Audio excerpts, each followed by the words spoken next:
ये सब की वो ट्रांसप्लांट का खर्चा जो होता है वो पेशेंट के कंडीशन के हिसाब से, ठीक है? कोई पेशेंट्स को कम में भी हो सकता है, जैसे कि हम लोग बोलते हैं मिनिमम से 25 लाख तो रहेगा लंग ट्रांसप्लांट करने का। उसके ऊपर क्या होता है पेशेंट के कंडीशन के हिसाब से वो थोड़ा बिल एक्सटेंड भी हो सकता है। जैसे कि पैकेज रहता है, जैसे कि अगर लंग ट्रांसप्लांट अगर हम बात करें, तो उसको पेशेंट को 1 हफ्ता मिनिमम हॉस्पिटल में रहना पड़ेगा, 3-4 दिन तो आईसीयू में रहना पड़ेगा, फिर बाद में रूम में रहना पड़ेगा 4-5 दिन। मतलब 10 दिन का जो पैकेज होता है वो स्टार्टिंग होता है 25 दिन। बाकी पेशेंट का कंडीशन जैसे बेटर हो जाएगा, उसके हिसाब से बिल 30 लाख के अंदर भी क्लोज करके पेशेंट को डिस्चार्ज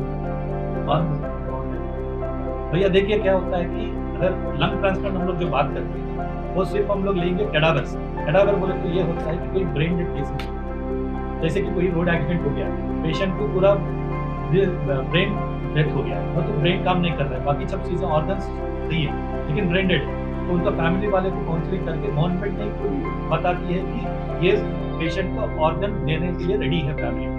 तब क्या करते हैं वो पेशेंट से जो ब्रेन डेड पेशेंट है उसका ऑर्गन निकाल के, तो उसका लंग्स निकाल के जो पेशेंट का जो ट्रीटमेंट करना है उसको रिसिपिएंट बोलते हैं, उसको ले आके वो लंग ट्रांसप्लांट प्रोग्राम करते हैं। तो ये पूरा जो ट्रांसप्लांट का जो बात होते हैं, जैसे कि अपना अवयव दान ये होता है पूरा गवर्नमेंट की अंडरटेकिंग से ही होता है। इतना स्ट्रिक्ट है कि आंध्रा तेलंगाना हर जगह पे, आंध्रा तेलंगाना में क्या है कि अवयव दान तो ऑर्गन डोनेशन बहुत ज़्यादा है compare to any other state. जैसे कि अगर झारखंड के बारे में बात करें, बाकी स्टेट जो भी है हमारा इंडिया, उसमें अगर आप देखें तो आंध्रा तेलंगाना में बहुत ज़्यादा चांसेस है कि ऑर्गन बहुत जल्दी मिले। तो इसकी वजह से अगर देखें तो लंग ट्रांसप्लांट का प्रोग्राम हो रही है, देयर आर ओनली 3 और 4 इंडिया में 3-4 जगह, उससे ज़्यादातर करीब हो रहा है हैदराबाद। हम लोग ये नहीं बता रहे यशोदा में ही हो रहा है, हैदराबाद में बहुत ज़्यादा लंग ट्रांसप्लांट होता है।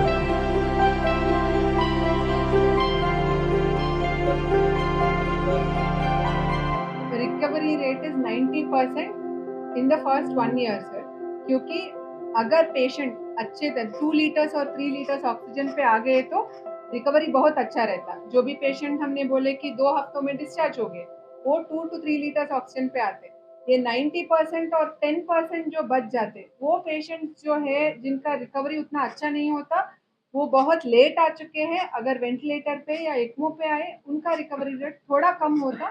इसीलिए बोलते कि जब भी 1 या 2 लीटर ऑक्सीजन पे है, जब भी नया-नया डिसीज़ पता लग गया, तभी आप ट्रांसप्लांट पल्मोनोलॉजिस्ट को अप्रोच करो, ताकि आपका इलाज जल्दी हो जाए और अच्छे तरीके से हम इलाज कर सकें। झारखंड से अभी आप रांची से आ गए तो पहले हमें लंग ट्रांसप्लांट वर्कअप करना पड़ेगा। अगर आईएलडी सीओपीडी पेशेंट हो तो लंग ट्रांसप्लांट वर्कअप करवाना पड़ेगा और 2 to 3 डेज हॉस्पिटल में रहना पड़ेगा। उसके बाद जैसे उदय जी और सत्यजीत जी बोल रहे हैं, वहाँ पे गेस्ट हाउस है जहाँ पे रह सकते हैं पेशेंट और पेशेंट के अटेंडर मिनिमल चार्जेस पे। उसके बाद जब ट्रांसप्लांटेशन के लिए हम हॉस्पिटल में 2 हफ्ते रख लेंगे और वापस वहीं पे गेस्ट हाउस में 1 मंथ के लिए रखेंगे। वहाँ से वापस रांची आके यहाँ पे जो भी आपके पल्मोनोलॉजिस्ट है उनके साथ फॉलो अप कर सकते हैं। तो प्रोसीजर ऐसा होगा लंग ट्रांसप्लांटेशन के लिए। ऐसे ही दूसरे डिसीजेस के लिए भी ट्रीटमेंट दे सकते हैं। जैसे कि हम लोग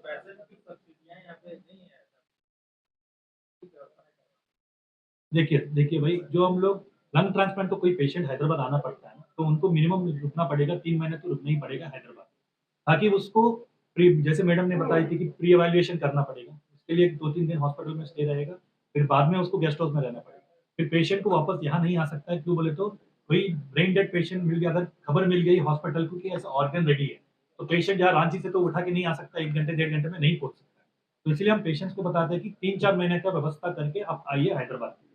जैसे मैंने आपको बताया था कि हैदराबाद में रुकने के लिए अगर मैं भी खुद मेरा घर का रेंट में जो करता हूँ बहुत ज़्यादा महँगा रहता है, तो हैदराबाद में रुकने के लिए बहुत महँगा पड़ती है। तो इसलिए हम लोग क्या करते हैं, जो भी पेशेंट्स आएँगे, अपार्ट फ्रॉम आंध्रा तेलंगाना में छोड़ के, बाकी से जो भी पेशेंट्स आएँगे उन लोग को सस्ते प्राइस में, जैसे कि मान लो कि अगर दिन में ₹800 या ₹1000 के अंदर एक अच्छा गेस्ट हाउस दिलवाएँगे हॉस्पिटल के बगल में ही, ताकि पेशेंट या उनका अटेंडर वहीं पर कुक करके खाना भी वो लोग बना सकते हैं। ताकि पूरा मिलके अगर देखें तो भी उसका खर्चा भी ज़्यादा से ज़्यादा 1 लाख के अंदर के ऊपर तो नहीं जाता।